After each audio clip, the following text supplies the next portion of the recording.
Hello बच्चों, कैसे हो आप सभी लोग। आई होप आप सभी लोग अच्छे हो। तो बच्चों आज हम करेंगे इस वीडियो में चैप्टर नंबर 1, क्लास 10th है। और ये बच्चों साइंस का चैप्टर है जिसका नाम है केमिकल रिएक्शन एंड इक्वेशन। तो आज की इस वीडियो में बच्चों हम क्वेश्चन आंसर करेंगे जो इसके एक्सरसाइज में क्वेश्चन आंसर दिए हुए हैं। ठीक है, तो सॉल्यूशन मैं आपके लिए ऑलरेडी लेकर आया हूँ, बस आपको नोट्स बनाने हैं और जो मैं यहाँ से समझा रहा हूँ एक बार उसको समझ लीजिएगा। ठीक, तो ज़्यादा से ज़्यादा बच्चों आप इस वीडियो को शेयर करिएगा अपने फ्रेंड्स से जो 10th क्लास में पढ़ रहे हैं। ठीक है, चलिए तो स्टार्ट करते हैं बच्चों। आज का फर्स्ट क्वेश्चन जो हमारा, which of the statements about the reaction below are incorrect. देखिए ये हमें जो रिएक्शन दी हुई है तो हमसे पूछा गया है बच्चों कि इसमें से कौन सा स्टेटमेंट जो है इनकरेक्ट है। ठीक है, ठीक है, तो हमारे सामने बच्चे देखिए ये PbO है और कार्बन है, इधर Pb है, इधर CO2 है। ठीक है, चलिए मैं आपसे एक चीज़ जानना चाहूँगा कि ये PbO है और PbO जिसको आप क्या बोलोगे। ठीक है, Pb से हमारा लेड बनता है, इसमें O लगे तो लेड ऑक्साइड हो गया। ठीक है ना, चलिए अब कौन सा स्टेटमेंट इसमें से इनकरेक्ट है सबसे पहले उसकी बात करते हैं। तो लेड इज गेटिंग रिड्यूस। ठीक है, लेड इसमें रिड्यूस हो रही है क्या। चलिए आगे देखते हैं, carbon dioxide is getting oxidise. देखिए ऑक्सीडाइज और रिड्यूस मेरा कब होता है। ठीक है ना, तो ऑक्सीडाइज यानी कि इसमें कुछ एडिशन हो रहा है। ठीक है ना, चलिए कार्बन इज गेटिंग ऑक्सीडाइज। चलिए और lead oxide is getting reduce. चलिए तो ये है, तो देखिए लेड ऑक्साइड तो PbO है और PbO से मेरा क्या बन रहा है Pb। तो वाकई में लेड ऑक्साइड तो मेरी रिड्यूस हो रही है, PbO से क्या बन रही है Pb, क्योंकि इसमें से O मेरा क्या है कम हो रहा है। चलिए ये मेरा करेक्ट है। फिर आगे बढ़ते हैं, carbon is getting oxidise. Oxidise मैंने आपको बताया था कब, जिसमें ऑक्सीडेशन का क्या होगा, ऑक्सीजन का क्या होगा, एडिशन होगा। चलिए तो कार्बन से मेरा क्या बनना है CO2 बनना है। हाँ, इसमें ऑक्सीजन नहीं की O का मेरा क्या एडिशन हो रहा है, तो definitely carbon is getting oxidise, तो ये मेरा ठीक है। चलिए फिर क्या करें, carbon dioxide is getting oxidise. तो बच्चों कार्बन डाइऑक्साइडाइज तो हो ही नहीं रही है, कार्बन से मेरा क्या बन रहा है CO2 बन रहा है, तो कार्बन तो मेरा ऑक्सीडाइज हो रहा है, इसका मतलब ये क्या है मेरा गलत है।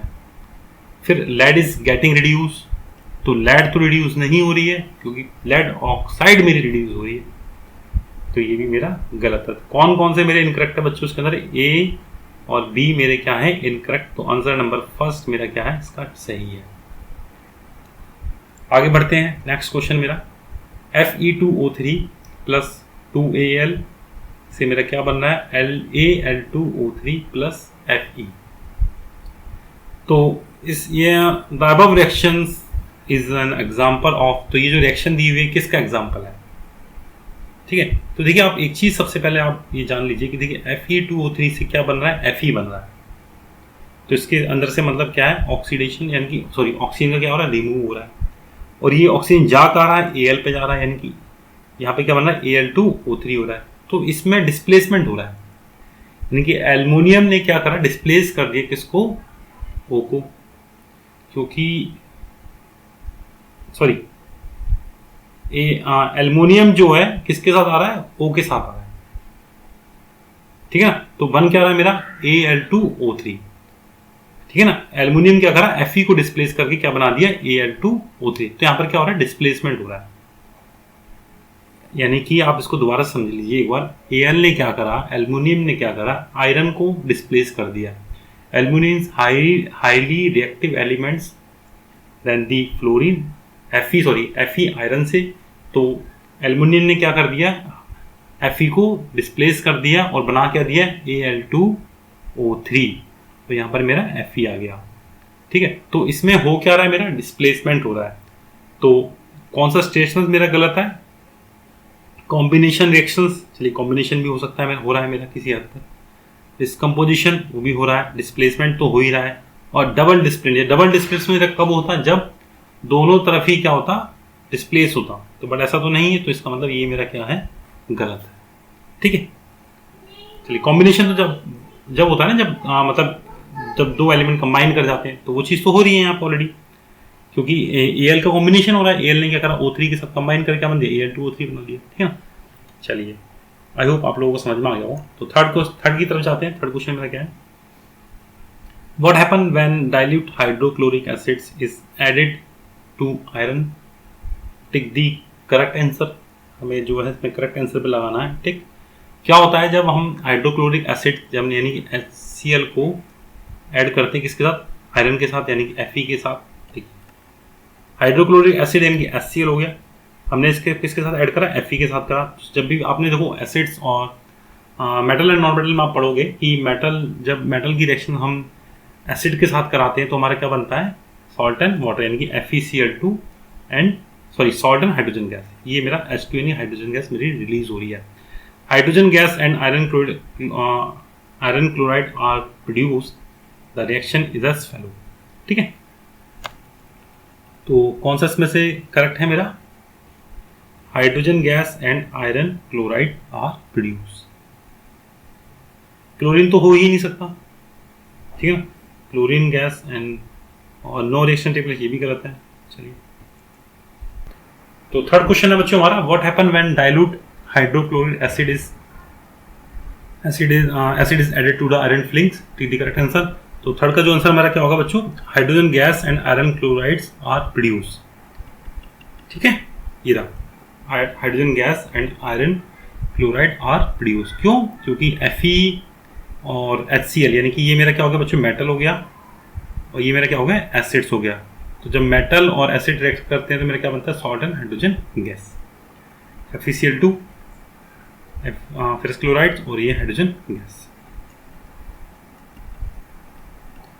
What is the balance chemical equations. Balance chemical equation क्या होती है, why should chemical equation be balance. ठीक है, तो इसका आंसर है a reaction which has an equal number of atoms of all the element on both side. देखिए, एक साइड मेरी होगी, एक साइड ये मेरी होगी, लेफ्ट एंड राइट में दोनों ही बोथ साइड्स में इक्वल नंबर ऑफ एटम्स होते हैं, उसको हम क्या बोलते हैं, बैलेंस केमिकल इक्वेशंस बोलते हैं। एक बार फिर से पढ़ देता हूँ, a reaction which has an equal number of atoms of all the elements on both sides of the chemical equation. यानी केमिकल इक्वेशन के दोनों तरफ में इक्वल नंबर ऑफ एटम्स होते हैं, वही हमारी क्या कहलाती है, बैलेंस केमिकल इक्वेशंस कहलाती है। ठीक है, वाई शुड केमिकल, अब जो नेक्स्ट जो हमारा क्वेश्चन से पूछा गया है, why should chemical equation be balance, क्यों जरूरत पड़ती है इसकी, क्यों करना चाहिए हमें। ठीक है, तो the law of the conservation of mass state the mass can neither be created nor be destroyed. यानी कि लॉ ऑफ कंजर्वेशन के अकॉर्डिंग कि जो मास होता है ना तो हम उसको क्रिएट कर सकते हैं और nor be destroy. Hence in a chemical reactions the total mass of reactant should be equal to the total mass of the product. यानी कि फॉर एग्जांपल अगर मेरे पास A प्लस B मिला के मेरा क्या बन रहा है बच्चों, AB बन रहा है, यानी कि अगर ये मेरा 40 ग्राम का है और ये भी मेरा 40 ग्राम का, तो मेरा कितना होना चाहिए, इसका 80 ग्राम होना चाहिए। ठीक है, तो यही मेरा लॉ ऑफ कंजर्वेशन कह रहा है, the mass states that mass can be created nor destroyed, hence in a chemical reaction the total mass of the reactant, यानी कि टोटल मास ऑफ रिएक्टेंट, ये मेरा रिएक्टेंट होता है, आप सब जानते हैं, मेरा प्रोडक्ट होता है। तो इधर मेरा टोटल मास रिएक्टेंट कितना बच्चों, 80 है, सपोज करिए 80 यूनिट है। The total mass of reactant should be equal to the total mass of product, यानी प्रोडक्ट का मेरा टोटल मास कितना है, 80। ठीक है, it means that the total number of atom of each element should be equal on the both side of chemical equations. Hence, it is for the reaction that chemical equations should be balanced. ठीक है, चलिए आगे बढ़ते हैं बच्चों। उसका fair जरूर कर लीजिएगा, अपनी फेयर कॉपी में नोट कर लीजिएगा, क्योंकि अगर आप अभी से आप नोट करके चलेंगे तो एग्जाम टाइम पर आपको प्रॉब्लम नहीं होगी। बच्चे क्या करते हैं, अभी नोट नहीं करते हैं, सोचते हैं हम लास्ट टाइम पे नोट कर लेंगे, बट फिर लास्ट टाइम पे हबड़ तबड़ में सब कुछ उल्टा सीधा नोट करते हैं। तो अभी से आप प्रिपरेशन करके चलना, अभी से ही पहले से ही नोट करके चलना। सॉरी बच्चों, गले में थोड़ी सी दिक्कत है। चलिए फिर है नेक्स्ट क्वेश्चन नंबर 5 है मेरा, क्या कह रहा है, translate the following statements into chemical equation and the balance them. ठीक है, जो भी मेरी इक्वेशंस है उसको मुझे केमिकल इक्वेशंस में ट्रांसलेट करना है और बैलेंस भी करना है साथ के साथ। ठीक है, फर्स्ट मुझे इक्वेशन दी हुई है केमिकल इक्वेशंस में, तो मुझे बनाना एक नेम के द्वारा, यानी कि मुझे नेम दिए हुए हैं, उसको मुझे केमिकल फॉर्मूले में कन्वर्ट करना, आप उसको ऐसे समझिए। तो फर्स्ट में क्या कहा गया बच्चों, hydrogen gas combine with nitrogen to form ammonia, यानी कि हाइड्रोजन गैस जो है नाइट्रोजन के साथ कंबाइन करके यानी कि जुड़ कर क्या बनाती है, अमोनिया। तो इसका हम सॉल्यूशन देखते हैं। देखिए मेरी हाइड्रोजन गैस होगी H2 सब जानते हैं, और N2 मेरा क्या होता है बच्चों, नाइट्रोजन। तो ये दोनों आपस में कंबाइन करके क्या बना रहे हैं, NH3 यानी कि अमोनिया। NH3 होता है मेरा अमोनिया का फॉर्मूला होता है। तो मैंने आपको एक चीज़ बता रहा हूँ कि आप जितने भी फॉर्मूले आते जा रहे हैं, केमिकल फॉर्मूले आ रहे हैं, उन सबको एक सेपरेट पेपर पे नोट डाउन कर लीजिए और उन सबको याद कर लीजिए अच्छी तरीके से। अगर आपको केमिस्ट्री में इंटरेस्ट बनाए रखना है तो आपको केमिकल फॉर्मूले ज़रूर याद होने चाहिए, ताकि आपको केमिस्ट्री टफ ना लगे।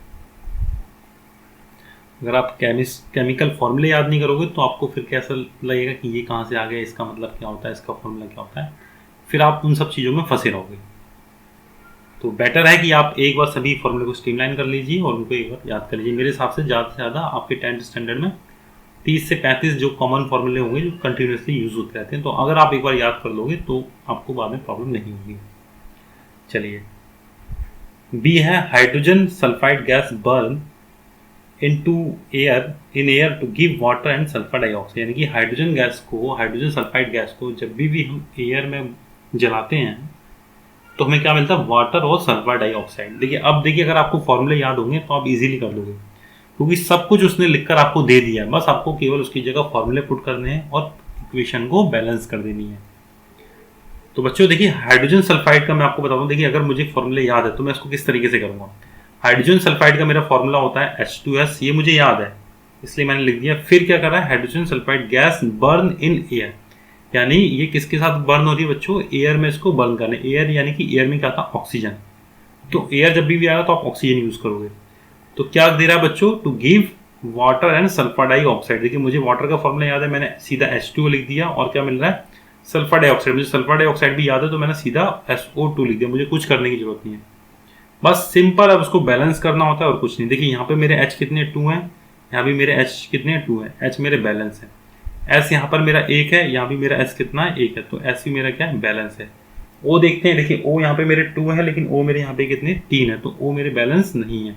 तो सबसे पहले O को मैं बैलेंस करता हूँ। देखिए यहाँ पे मैं काम करता हूँ, यहाँ पे मैं 3 का मल्टीप्लाई करता हूँ तो O मेरे कितने हो जाएंगे 6।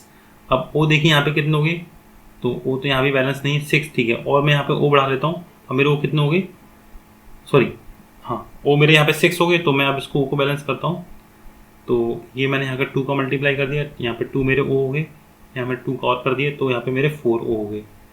तो 4 यहाँ पे लिख सकते हैं। तो इधर साइड में बच्चों आपके रिएक्टेंट और प्रोडक्ट साइड में O कितने हैं, रिएक्टेंट में टोटल अब O कितने हो गए, 6 हो गए, प्रोडक्ट में टोटल कितने हो गए, 2 तो ये रहे बच्चों और 4 ये रहे, 2 + 4 यानी कि 6 O आपके कंप्लीट बैलेंस हो गए। H की बात करते हैं तो H यहाँ पे 4 है, यहाँ भी आपकी H 4 है। S यहाँ पर कितने हैं, S यहाँ पे 2 है, तो S भी यहाँ पे आपके 2 है। तो ये आपकी केमिकल एक बैलेंस केमिकल इक्वेशन हो गई। तो मैंने आपको बस कहा था कि आप केवल फॉर्मूले याद कर लिए जी, तो आपको आसानी से आप किसी भी इक्वेशन को लिख सकते हैं। बैलेंस करना आपको आना चाहिए। अगर ये मैं आपको बता रहा हूँ, इस तरीके से आप किसी भी केमिकल इक्वेशन को बैलेंस कर सकते हैं। आपको सेपरेटली रिएक्टेंट साइड में उसके नंबर ऑफ टोटल एलिमेंट लिख लीजिए और प्रोडक्ट साइड में उसके नंबर ऑफ टोटल एलिमेंट लिख लीजिए, फिर आप उसको नंबर से मल्टीप्लाई करके बैलेंस कर लीजिए। ठीक है, चलिए आगे बढ़ते हैं बच्चों। एक बार मैं इसको इरेज कर देता हूँ।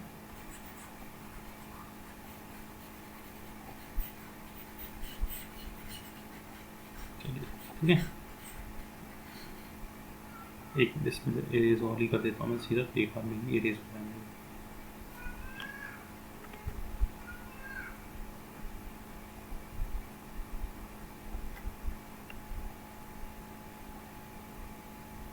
ठीक है, चलिए अब मेरा नेक्स्ट क्वेश्चन आता है बच्चों। फिर से मैं आपको उसी तरीके से करके बताऊंगा कि मुझे केवल फॉर्मूले याद है और मैं थ्योरी को पढ़कर उसकी केमिकल इक्वेशन लिख रहा हूँ। ठीक है, तो barium chloride react with aluminium sulphate.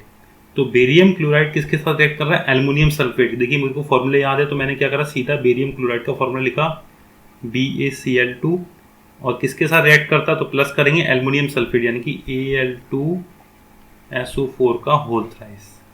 तो ये बच्चों एल्युमिनियम सल्फेट का मेरा फॉर्मूला हो गया। अब किसके साथ रिएक्शन कर रहा है, ये क्या बना रहा है ये, तो एल्युमिनियम क्लोराइड यानी कि AlCl3 और क्या बना रहा है साथ में बेरियम सल्फेट यानी कि BaSO4। देखिए मैंने कहा था केवल फॉर्मूले याद है, बस मैंने उसको लिख दिया। अब उसको बैलेंस करने का काम है, बैलेंस आपको करना है, बैलेंस कर लीजिए। यहाँ 3 का मल्टीप्लाई कर दिए, यहाँ पर 2 का मल्टीप्लाई कर दीजिए और यहाँ पे 3 का कर दीजिए। आपकी केमिकल इक्वेशन क्या होगी, बैलेंस हो गई। अगर आपको बैलेंस करना नहीं आता है तो आप कमेंट सेक्शन में लिख दीजिए सर बैलेंस करना सिखा दीजिए, तो मैं आपको बैलेंस करना भी सिखा दूंगा। चलिए आगे बढ़ते हैं बच्चों। डी क्वेश्चन क्या है, potassium metal react with water, यानी कि देखिए अब मेटल क्या कर रहा है, वाटर के साथ रिएक्ट कर रहा है। पोटेशियम सब जानते हैं के होता है वाटर यानी कि H2 हो गया, क्या बना रहा है पोटेशियम हाइड्रोक्साइड यानी कि KOH और साथ में हाइड्रोजन गैस। बस सिंपल, मैंने कहा था आपको फॉर्मूले याद है, आप सिंपल लिखते जाइए फिर उसको बैलेंस कर दीजिए। यहाँ पर K1 है, यहाँ भी K1 है, तो K बैलेंस है आपको ऑलरेडी। यहाँ पे H देखिए 2 है, यहाँ पे H कितने हैं 3 है। अब बात बिगड़ रही तो आप एक काम करिए, यहाँ भी 2 का मल्टीप्लाई कर दीजिए, 2 से बात बन जाएगी। तो अब आपके H कितने हो गए, यहाँ 4 हो गए, यहाँ भी आप 2 का मल्टीप्लाई कर दीजिए, आपके H कितने हो जाएंगे, यहाँ भी 4, क्योंकि 2H यहाँ हो गए, 2H यहाँ हो गए, तो H आपके बैलेंस हो गए। अब K की बात बिगड़ गई, तो यहाँ पर K 2 है, तो यहाँ भी आप एक काम कर दीजिए 2 से मल्टीप्लाई कर दीजिए, तो K भी आपके बैलेंस हो। बस सिंपल सी बात है, इसी तरीके से आप बैलेंस कर सकते हैं। चलिए बच्चों नेक्स्ट क्वेश्चन आता है हमारा। तो नेक्स्ट क्वेश्चन नंबर 6 है, तो हमसे कह रहा है कि बच्चों balance the following chemical equation. देखिए अब यहाँ से हम क्या करते हैं, इक्वेशन को बैलेंस करना सिखाते हैं। मैं आपको एकदम बेसिक से सिखाऊंगा, बेसिक से। तो फर्स्ट हमें एक केमिकल इक्वेशन दे रखी है HNO3 जो कैल्शियम हाइड्रोक्साइड के साथ रिएक्शन करती क्या बनती है CaNO3 का होल टू प्लस H2। अब देखिए सिंपल से बैलेंस करिए, यहाँ पे देखिए H देखिए यहाँ पे कितने 2, यहाँ पे H है 2 का मल्टीप्लाई हमने कर दिया, ठीक है। अब H यहाँ पर 2 हो गए और 2 यहाँ पे है 4 H हो गए, यहाँ पे H कितने 2, तो 2 का मल्टीप्लाई यहाँ पर, तो बस ये बैलेंस, ठीक है। नेक्स्ट आइए NOH है और H2SO4 है, इधर क्या Na2SO4 है प्लस H2, उसको बैलेंस करिए। Na देखिए यहाँ पे 2 है, यहाँ पे Na कितना 1 है, 2 का मल्टीप्लाई करिए, Na बैलेंस हो गए आपके, ठीक है। अब क्या बैलेंस करना है, H देखिए H यहाँ पर कितने 2 और 2 4 H है, यहाँ पे H कितने हैं 2 ही हैं, तो यहाँ पे 2 का मल्टीप्लाई कर दीजिए, H आपका बैलेंस हो गया, ठीक है। अब O को चेक कर लीजिए एक बार, यहाँ पे O कितने हैं, यहाँ पे 6 O है, यहाँ पे O कितने 4 और 2 6, यहाँ पे O 6 हैं। S वैस तो हमने कुछ छेड़े नहीं, बाकी सिर्फ सही नहीं है, तो बस ये हो गया आपका बैलेंस। नेक्स्ट आइए NaCl AgNO3 को AgCl और NaNO3 के साथ बैलेंस करिए। तो यहाँ पे तो सब कुछ सेम है, Na भी यहाँ पर एक है, यहाँ भी Na एक है, Cl भी यहाँ पे एक है, यहाँ भी Cl एक है, तो ये तो ऑलरेडी बैलेंस है बच्चों, तो कुछ करने की जरूरत नहीं है। BaCl2 पे आइए, तो नेक्स्ट वाली जो है BaCl2 H2SO4, तो ये भी ऑलरेडी बैलेंस है, इसमें भी आपको कुछ करने की जरूरत नहीं है।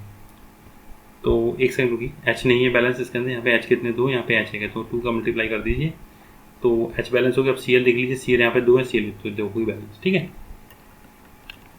चलिए नेक्स्ट क्वेश्चन नंबर 7 है, क्या कह रहा है, right the balance chemical equation for the following reaction. देखिए अगेन वही है, ये एक मुझे केमिकल सॉरी रिएक्शन, एक रिएक्शन दे रखी है मुझे, इनकी बैलेंस केमिकल इक्वेशन लिख दी इनके नाम से, नाम को देखकर। सबसे पहले कैल्शियम हाइड्रोक्साइड का फॉर्मूला क्या होता है, CuH का होल टू H, मैंने आपको बताया था, फॉर्मूला याद कर लीजिएगा। किसका रिएक्शन करना है, कार्बन डाइऑक्साइड के साथ। देखिए एक चीज मैं आपको बताता हूँ कि आप एक बार याद कर लेंगे तो वही सारी चीज बार बार रिपीट होती रहती है, तो इसलिए पहले ही इन सब चीजों से लड़ लीजिए एक बार याद करके, फिर आपको दिक्कत नहीं होगी। तो calcium hydroxide react with carbon dioxide, क्या बना रहा है मुझे, कैल्शियम कार्बोनेट। तो कैल्शियम हाइड्रोक्साइड का फॉर्मूला CuH का whole two H, carbon dioxide CO2, calcium carbonate CaCO3 plus H2, balance कर दीजिए इसको। तो ये तो बैलेंस है ऑलरेडी, कुछ करने की जरूरत ही नहीं है। चलिए जिंक प्लस सिल्वर नाइट्रेट, तो जिंक Zn हो गया, सिल्वर नाइट्रेट का फॉर्मूला AgNO3, मैंने कहा था याद कर लीजिएगा। और किसका रिएक्ट कर रहा है, तो क्या बना रहा है, जिंक नाइट्रेट का फॉर्मूला ZnNO3 का होल टू H प्लस में सिल्वर यानी कि Ag, कर लीजिए इसको बैलेंस। यहाँ पे Ag कितने हैं 1, यहाँ पे Ag तो बैलेंस है मेरे।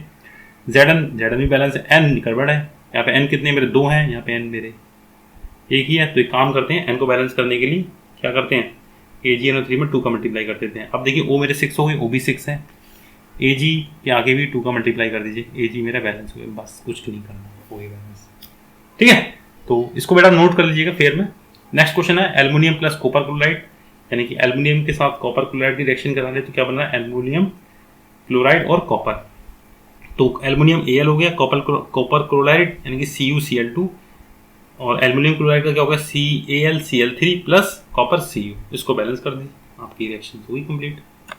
ठीक है, नेक्स्ट आ रहा है बेरियम क्लोराइड का फॉर्मूला क्या होता है, BaCl2 याद रखिएगा, पोटेशियम सल्फेट K2SO4 और बेरियम सल्फेट बन गया BaSO4 बन गया और पोटेशियम क्लोराइड की KCl, इसको बैलेंस कर लीजिए। ठीक है, चलिए तो नेक्स्ट क्वेश्चन मेरा क्या आ रहा है बच्चों, right the balance chemical equation for the following and identify the type of the reaction in each case. ठीक है, अब देखिए मुझे रिएक्शन दी हुई है, अब मुझे इसमें से बताना है कि ये रिएक्शंस मेरी किस टाइप की हैं। डिस्प्लेसमेंट है, डबल डिस्प्लेसमेंट है, कॉम्बिनेशन रिएक्शंस है, डिस्कम्पोजिशन रिएक्शन है, जो भी है मुझे सब बतानी है। ठीक है, अब इसके साथ हम एक बार इसकी डेफिनेशन भी याद करते जाएंगे और समझते भी जाएंगे। ठीक है, तो सबसे पहला फर्स्ट केस में पोटेशियम ब्रोमाइड फॉर्मूला लिखिए KBr, बेरियम आयोडाइड फॉर्मूला लिखिए BAI। क्या बना रहा है बच्चों मेरा, पोटेशियम आयोडाइड यानी कि KI बना रहा है मेरा, और बेरियम ब्रोमाइड यानी कि BaBr2 बना रहा है। ये मैंने रिएक्शन लिख ली। अब देखिए एक चीज देखिए यहाँ पे क्या हो रहा है, यहाँ से KBr से Br निकल के कहाँ जा रहा है, BaI2 को रिप्लेस कर रहा है, I2 को रिप्लेस करके क्या आ रहा है, BAR आ रहा है, और ये I2 आ रहा है K के पास आ रहा है। तो यहाँ पे क्या हो रहा है, डिस्प्लेस हो रहा है, यानी कि इधर से इधर आ रहा है, इधर से इधर जा रहा है, यानी कि ये हो गए दोनों में, और ये दोनों ही कंपाउंड में हो रहा है। तो मेरा क्या बन रहा है, डबल डिस्प्लेसमेंट रिएक्शन बन रही है। ठीक है, अब आता है नेक्स्ट में, आइए जिंक कार्बोड यानी कि ZnCO3 किस में कन्वर्ट हो रहा है, जिंक ऑक्साइड यानी कि ZnO और कार्बन डाइऑक्साइड कार्बन डाइऑक्साइड यानी CO2। अब एक धीरे इसमें क्या हो रहा है, डिकम्पोजिशन हो रहा है, यानी कि ZnCO3 किस में स्प्लिट हो रहा है, दो ही अलग अलग कंपाउंड में स्प्लिट हो रहा है। और वो कौन कौन सा, जिंक ऑक्साइड और कार्बन डाइऑक्साइड। जब एक ही कंपाउंड मेरा दो अलग अलग कंपाउंड में स्प्लिट होता है, यानी कि एक ही चीज जब दो चीजों में टूटती है, तो उसको हम क्या बोलते हैं, डिकम्पोजिशन रिएक्शन बोलते हैं। ठीक है बच्चों, चलिए अब नेक्स्ट आता है बच्चों, हाइड्रोजन किसका रिएक्ट कर रहा है, क्लोरीन के साथ, यानी कि H2 और क्या बन रहा है, Cl2, सॉरी H2 और Cl2 बनाकर क्या बना रहे हैं, HCl। देखिए अभी हमने क्या पढ़ा था, एक चीज दो चीजों में टूटती है तो वहां पे क्या होता है, डिकम्पोजिशन होता है। जब दो चीज मिलकर एक चीज बनाती है, यानी कि हाइड्रोजन और क्लोरीन, यानी कि ये हाइड्रोजन और क्लोरीन मिलकर क्या बना रहे हैं, HCl बना रहे हैं, यानी कि एक ही कंपाउंड बना रहे हैं, तो उसको हम क्या बोलते हैं, कॉम्बिनेशन रिएक्शन। ठीक है बच्चों, ये नाम याद रखना, डबल डिस्प्लेसमेंट, डिकम्पोजिशन रिएक्शन और कॉम्बिनेशन रिएक्शन।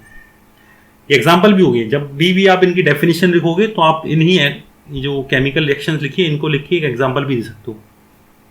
ठीक है, चलिए अब आ रहा है मैग्नीशियम यानी कि Mg हो गया, और हाइड्रोक्लोरिक एसिड यानी कि HCl हो गया। क्या बना रहे हैं बच्चों, MgCl2 और H2। क्या हुआ देखो, Mg ने क्या करा, हाइड्रोजन को डिस्प्लेस करके क्या बना दिया, MgCl2 बना दिया।